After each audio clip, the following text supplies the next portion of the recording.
Hello everyone, it's me Linda. Welcome to Lenny P's Place. Today is hashtag Flip Through Friday, hosted by Gwen at Gwen the Trash Witch. So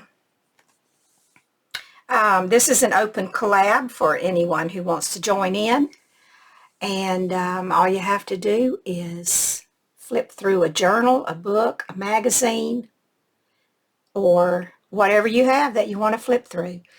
I have been flipping through some of my old journals because at the moment I just really don't have any magazines or books that would be interesting enough to flip through. So I have another one of my old journals here today that I made. This one's probably, I'd say close to 15 years old. And the theme is Romeo and Juliet. It's made of mostly antique. Well, it's all made of antique and vintage fabrics and trims and laces. There's nothing new in here except where I printed the images out. And I printed them on fabric, and I got the pictures from the internet. So, yeah, so this is my Romeo and Juliet. It's very soft, very squishy, and kind of fat. But it lays pretty good. It's not a gator mouth or anything. So I'll just sort of tell you. And it's not stitched. It's glued. All of this I used glue gun. This was back before I started to slow stitch. So all of this is all glued in. And I can't remember what the base is, but just from looking right here, I think it's an old maybe an old placemat, but I'm not sure. It's got this old fabric, these two pieces here that I crisscrossed across with this old lace here and joined together there, kind of like a corset. And I have old doilies on the front, pieces of doilies, and old trims. An old flower that I made with an antique wedding, button off of an antique wedding dress in the center. Then, of course, the picture. And the back just has some old crochet on it. And my old label. I have a new one now. Okay, so we'll go inside. And it's got a lot of different layers. It's layered a lot. So here's the old doily. I mean, not doily, but the old brocade placemat that I used. At least I think it's a placemat. I really can't remember because it's been like 15 years ago, and I can remember barely remember what happened yesterday. So let's just go in, and I have some quotes, and I'll just go ahead and read them if you don't mind. This is the prologue. Two households, both alike in dignity, in fair Verona, where we lay our scene. From ancient grudge break to new mutiny, where evil blood makes civil hands unclean.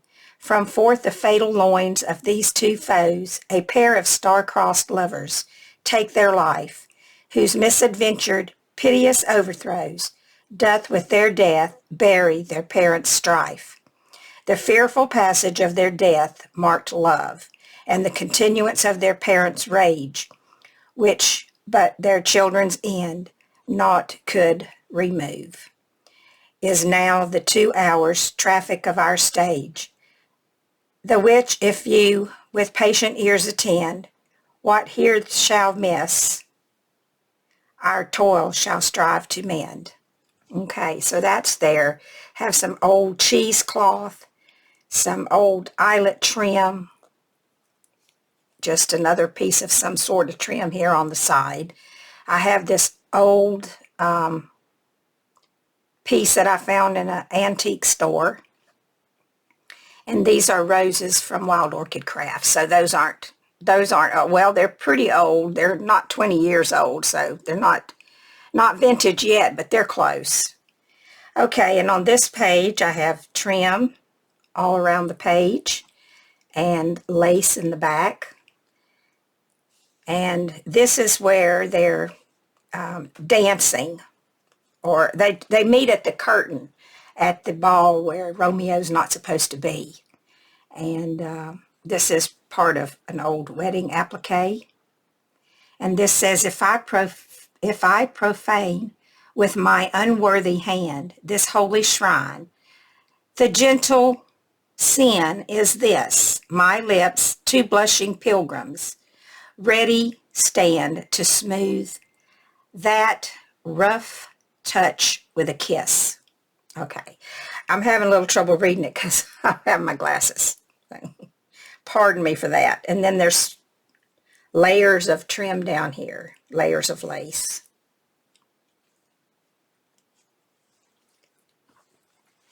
And then on this page, this is where they're on the balcony. This is the balcony scene. This is a flower I made with some old cheesecloth. It's another piece of a doily. Pretty vintage trim. I just put some flat back pearls around the picture. Some little flowers over here that came off a wedding dress. And this says, what's in a name? That which we call a rose by any other name would smell as sweet.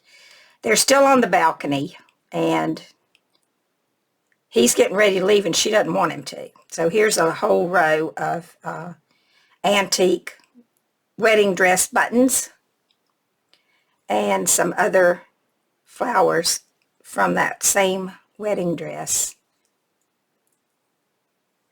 And some flowers on the bottom.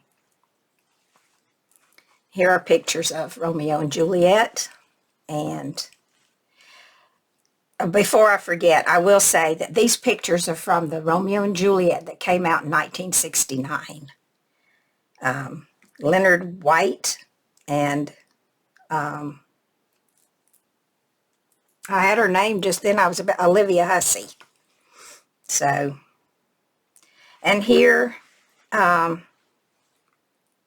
this page it says, good night, parting is sweet sorrow. So here they are saying good night on the balcony, and I've used some, they're little clay flowers. But years ago, when I first got these, they were called, the girl that sold them called them doodad flowers. They're just little tiny clay flowers. And I wish I could still get some, but I guess they're not to be found anymore. So anyway, and then here on this page is where they've gone to get married.